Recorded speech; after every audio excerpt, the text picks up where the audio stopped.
Good day everyone, and welcome to Exile News, the weekly show that brings you all the important news and information on Path of Exile.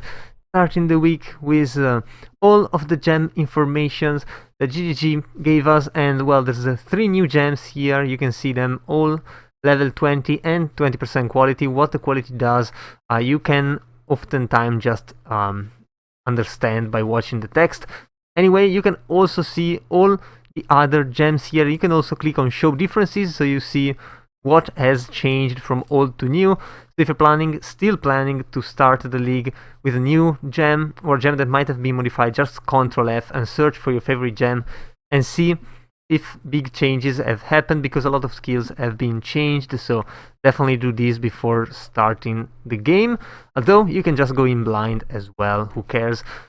Siege of the Atlas boss kill event is what GGG is trying to push. Honestly, I don't know. I mean, the older races, way older races, were much more interesting. Nowadays, it's a 2-day thing, but still, it's pretty cool. And well, it's a boss kill event, and it is about Maven, the Seeing Exarch, and the Eater of Worlds, which are the 3 main bosses now in Path of Exile, and also the bigger ones.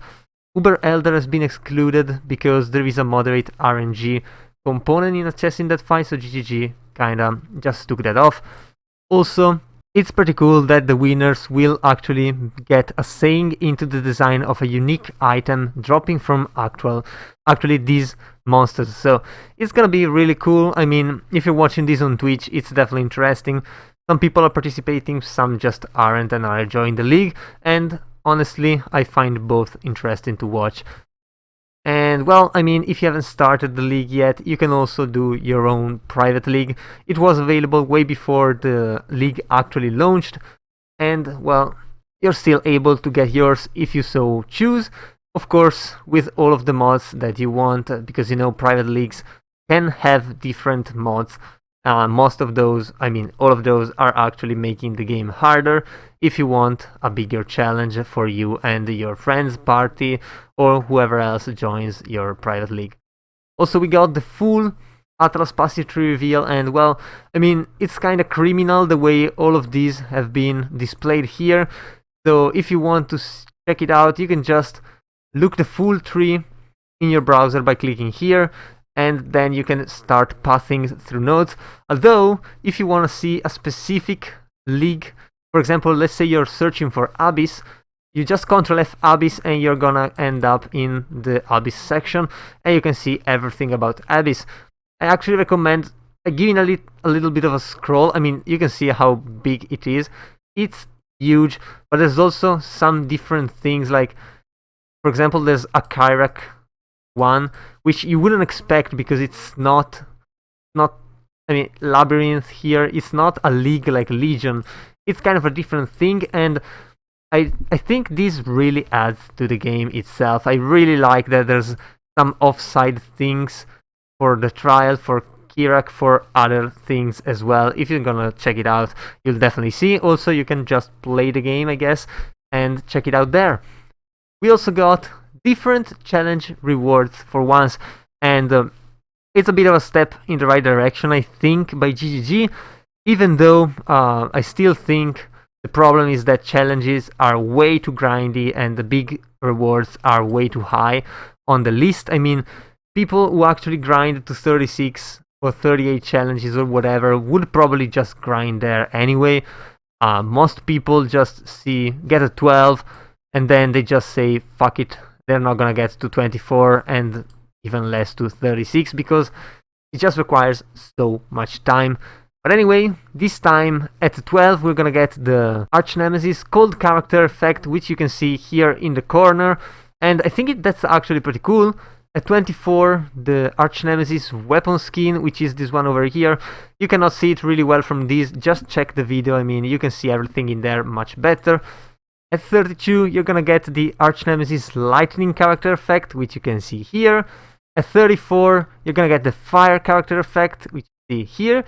And then at 36, you're gonna get the wings, which I don't know, they don't look really cool, honestly. And last, at 38, the prismatic character effect, which you see down here at the bottom.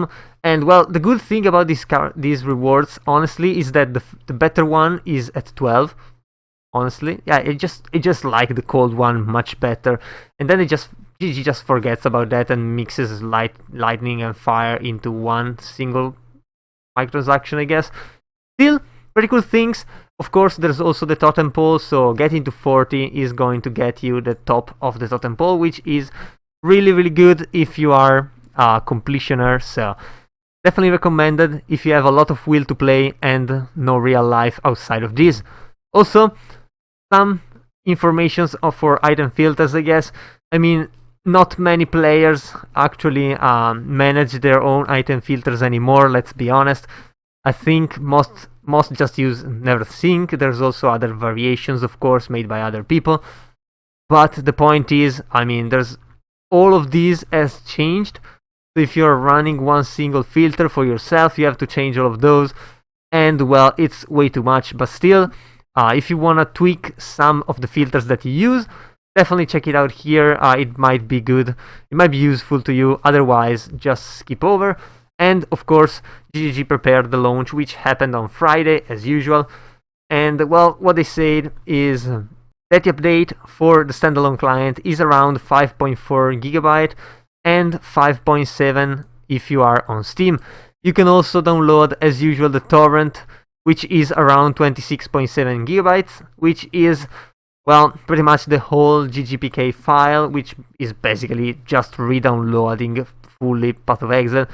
I mean, since the league has already started, there's no point in using the torrent. You might just want to patch whatever platform you're playing on and just play, honestly.